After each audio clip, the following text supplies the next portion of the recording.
Hey folks, Andrew Packer here, and welcome to Trading Tips. As this market continues higher, it's doing so in sort of a different way, where a lot of companies that have been out of favor in the past are now rocketing to new highs and getting out of old trading ranges. Companies like Qualcomm, Disney, Hershey Company, just some of these big well-known names that have been sort of laggards are now leading. And likewise, there are a lot of parts of the market that have been sort of, out of favor. And we've looked at some individual sectors in the past, but there's one that looks like it's just starting to turn the corner now, and it's actually starting to look very interesting for investors going forward. Now, it's one that people either really love it or really hate it. It's pretty controversial in that way, but it is good old gold.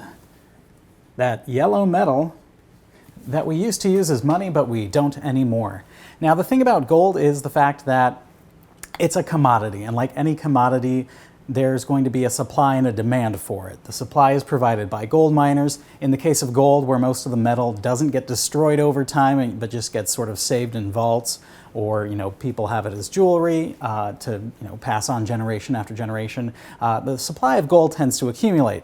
And the demand for gold tends to vary depending on a number of factors. For investors, the key factors are things like whether or not central banks are accumulating gold or whether they're selling gold. In the late 1990s, the Bank of England decided to sell all of its gold holdings within a very short period of time. And that actually represented sort of the bottom of the last big multi-decade bear market for gold that had started in the early 1980s.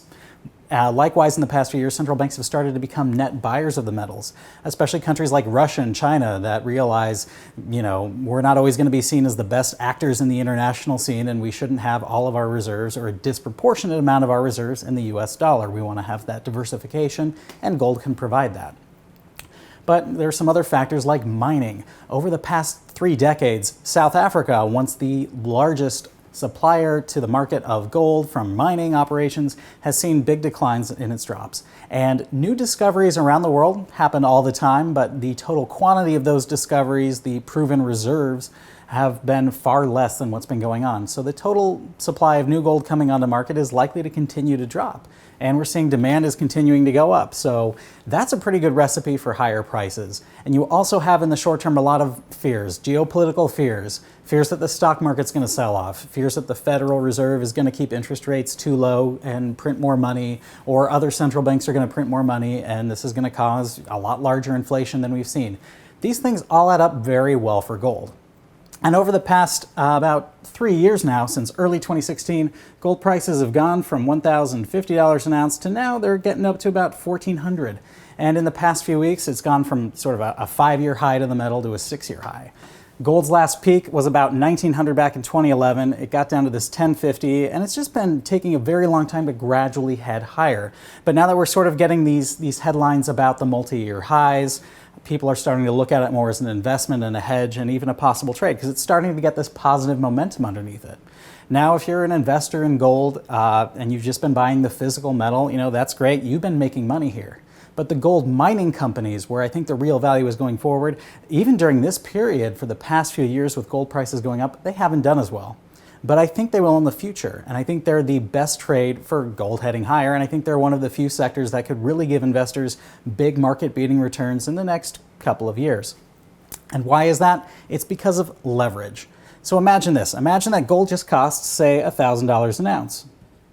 And imagine that you're a gold mining company and you have to pay your energy costs to extract it out of the ground. You have to pay your workers who want to work in mines, and that's usually an expensive union job. You've got to cart the gold, you've got to get all the ore away from the gold and smelt it into neat little gold bars and bricks. So let's just say your costs for doing all that on a per ounce basis are about $800 an ounce.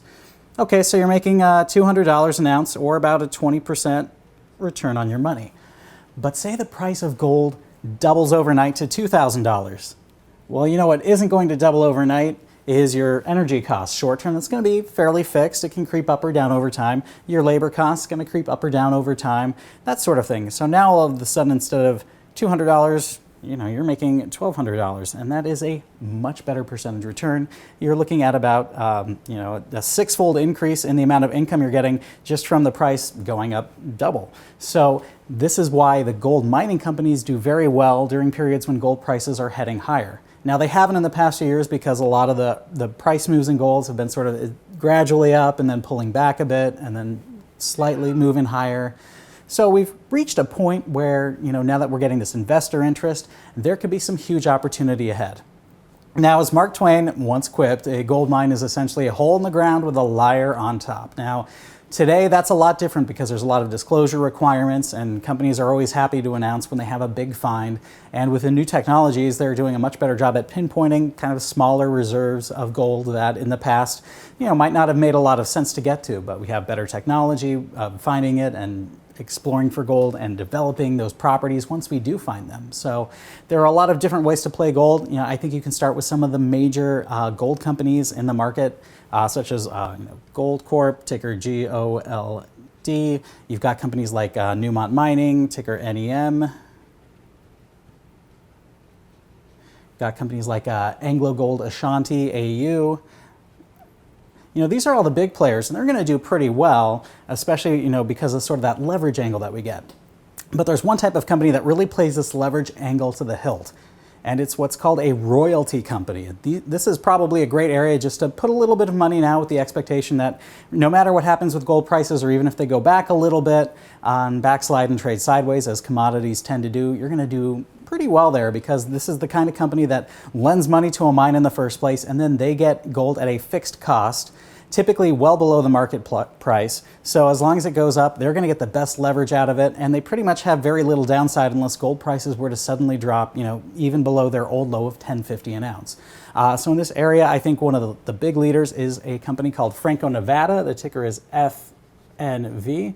And I think, within this oversold sector and within the market-beating opportunities we have here, this one's going to give you a nice little kind of margin of safety to it as well, but also some of the upside potentials of some of these big gold mining companies. And of course, if you want to play with some of the smaller gold mining companies out there, there are dozens, if not hundreds of them. It just takes kind of a lot of research to figure out what you like. And if you want to build a little bit of a portfolio with some of the big names, a royalty company, and one or two small names that you like, you could do pretty well there, and possibly even better, because those smaller companies could get you those triple and quadruple digit returns that really make some of the top investment returns of your lifetime. So looking at where the gold market is now, it looks like it's starting to heat up. Looks like an interesting place for investors. So that'll do it for this edition of Trading Tips. Until next time, I'm Andrew Packer, wishing you good trading and good financial health.